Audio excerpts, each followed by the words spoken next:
Assalamualaikum warahmatullahi wabarakatuh. Selamat pagi, salam sejahtera buat kita semua. Terima kasih tentunya dari Pak Irwan sudah mengundang kami PT Asia Prima kesempatan buat kami, Pak. Perkenalkan, nama saya Raffi. Saya direktur dari PT Asia Prima Project.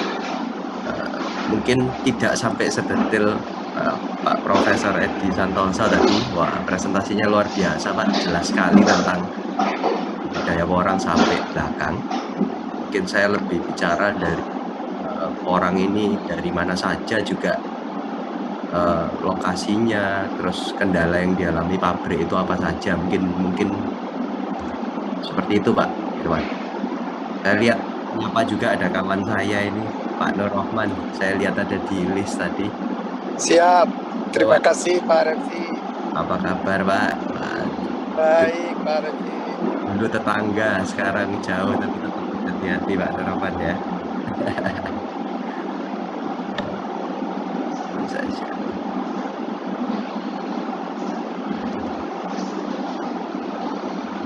Sudah lihat ini, Pak? Ya, Sudah. Ya. Pak, jelas. Pak, ini saya bikin sekilas saja, kira-kira kalau dari kami ya, mana-mana saja sih sebenarnya orang itu ada. Wangi. Ini agak, sebenarnya tahun ini semuanya pada mundur, karena kalau dulu yang Januari, Februari itu kebanyakan liar. Tapi kelihatan sekali di tahun ini, Pak, udah bagus di Indonesia ini yang liar hampir tidak ada. Sekarang kan sudah mulai yang budidaya semua.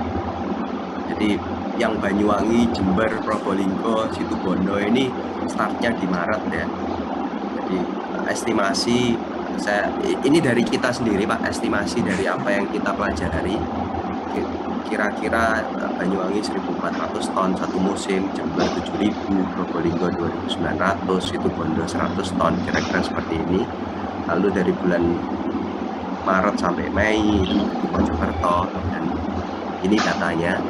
Yang menarik dari sini itu sebenarnya selain di Jawa, NTT itu juga besar. Menurut kita malah dia cukup panjang. Saat itu Januari sampai Oktober itu sampai 17.000 ton. Potensinya besar sekali. Kalau di Jawa kita melihat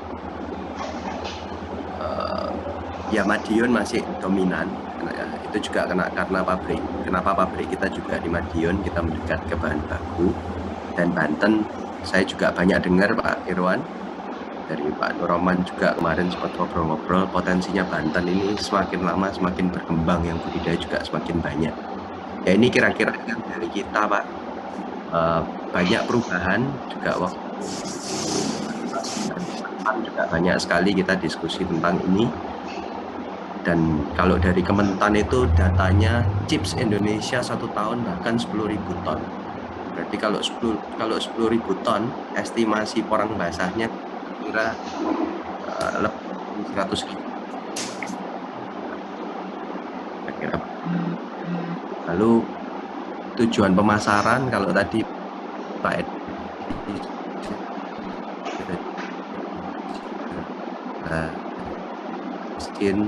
kira-kira bagaimana, akan dijadikan chips, akan dijadikan powder. Ada dua itu. Selain yang food ya, selain yang snack dan lain-lain. Kalau chips tujuannya itu China dan Jepang. Nah, kalau kita mau masuk ke pasar yang lain itu harus powder. Itu ada refined atau semi refined. Bisa kalau bicara detail, adalah di kadar yang refined dia di bawah 70, di bawah 90. Kalau yang refined di atas 90%. Dan untuk KGR untuk kapasitas Asia Prima Project bisa menjawab pertanyaan Pak Irwan, apakah di Banten ini kita budidaya sekian banyak, yang nyerap bagaimana gitu. Kalau untuk pabrik kami sendiri, kapasitas kami tahun 2021 bisa menyerap porang basah 20.100 ton. Kira-kira kita akan bisa memproduksi chips sekitar 2.800 ton, dan kita sanggup untuk produksi powder sampai 1.500 ton. Lalu apakah sampai sini saja? Tidak, Pak. Potensi dari pabrik kami itu bisa berkembang sampai 63.000 ton per tahun dengan lokasi tanah dan pabrik facility yang kita punya. Atau kalau kita chipskan ya setara 9.000 ton, powder kita bisa sampai 4.700 ton. Ini cuma masalahnya adalah di bahan baku. Selama bahan bakunya ada, kita siap untuk nambah mesin dan untuk bisa produksi. Jadi jangan khawatir. Yang dikhawatirkan dari orang ini adalah harga buahnya yang semakin lama ini semakin naik, dan naiknya kan semakin ekstrim.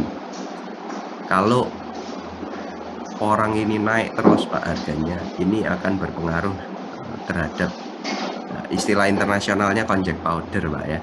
Jadi pada saat barang ini harganya terlalu tinggi, akan ada tepung pengganti yang bisa menggantikan orang, dan akhirnya industri akhir ini bisa mencari alternatif lain. Jadi coba kita sama-sama jaga, jangan sampai seperti singkong yang harganya jadi tinggal 300 perak kan begitu Pak. Kita betul-betul bikin ini yang sama-sama enak aja, petani juga sudah baik, industri juga oke, ya kan. Jangan sampai kita harganya bisa 2 kali lipat lagi. Saya rasa dari 3 tahun terakhir harganya per orang ini sudah naiknya ekstrim. Lalu saya nggak mungkin secara kualitas Pak, saya hanya akan menunjukkan sebenarnya permasalahan apa sih yang terjadi di pabrik kita gitu kan, apa yang kita harapkan. Sebenarnya Pak, konsep dari pabrik menentukan, pabrik Asia Prima Konjek ya, kita menentukan refraksi berapa, itu adalah dari kacamata petani atau kacamatanya pengepul jemur matahari yang biasa mereka refraksi ke petani itu loh Pak. Jadi mereka ada bilang, oh kalau di Jember biasa 5%, yang dimaksud mereka 5% ini sebenarnya dari yang seperti apa sih? Atau yang di daerah Probolinggo sekian persen, di daerah Madiun Nganjuk sekian persen, yang mereka bilang misalkan, oh kalau begini biasanya kita refraksi ke petani 2%, yang begini kita refraksi ke petani 3, 4, 5%. Nah, dasar yang mereka bilang ini kita bawa ke lab kita, ke QC kita jadikan standar. Oh ukurannya harus sekian, kadar kotorannya sekian, kadar airnya sekian.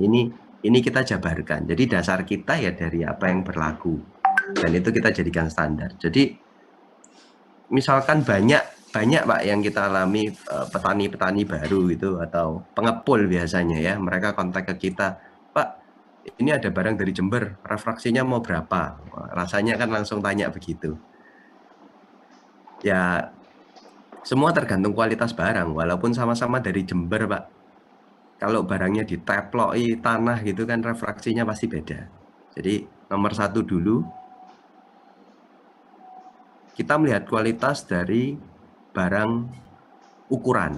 Ukurannya ini yang kita sepakati, yang kita mau terima adalah yang di atas 8 cm. Kalau di bawah 8 cm kita nggak terima. Atau biasanya itu di atas 500 gram. Lalu yang kedua, kualitas yang diambil pada saat belum ripah. Ini banyak akar. Nah biasanya kalau barang-barang yang akarnya masih banyak ini rendemen produksinya rendah sekali.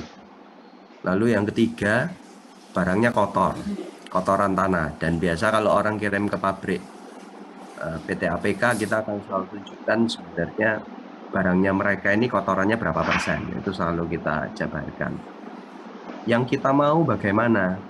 Pertama, kualitas packingnya kita sih kepinginnya pakai karung bawang. Jadi barang ini bisa tersimpan dengan baik. Untuk kebersihan juga kelihatan sekali di foto, mungkin di sini. Buat para petani porang yang ada, kalau melihat foto ini pasti tahu kalau ini barangnya bagus.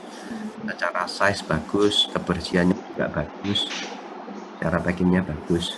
Nah sebenarnya Pak, kalau di beberapa banyak sekali minta dari pabrik, oh jelaskan kualitas yang dibilang baik dan nggak baik gitu kan. Kita senang Pak, kita pengen sharing, tapi sebenarnya dari pabrik juga pengen dengar dari kelompok tani yang mereka itu melihat porang yang baik atau tidak bagaimana. Nah, mungkin dari kita balik pertemuan dari kelompok tani yang sharing, mungkin pabrik bisa memberikan masukan atau saling diskusi, karena apa yang menjadi standar pabrik ini sebenarnya dari kacamata petani yang kita tuliskan angkanya. Kira-kira begitu Pak presentasi singkat dari saya, semoga bermanfaat. Terima kasih, selamat pagi.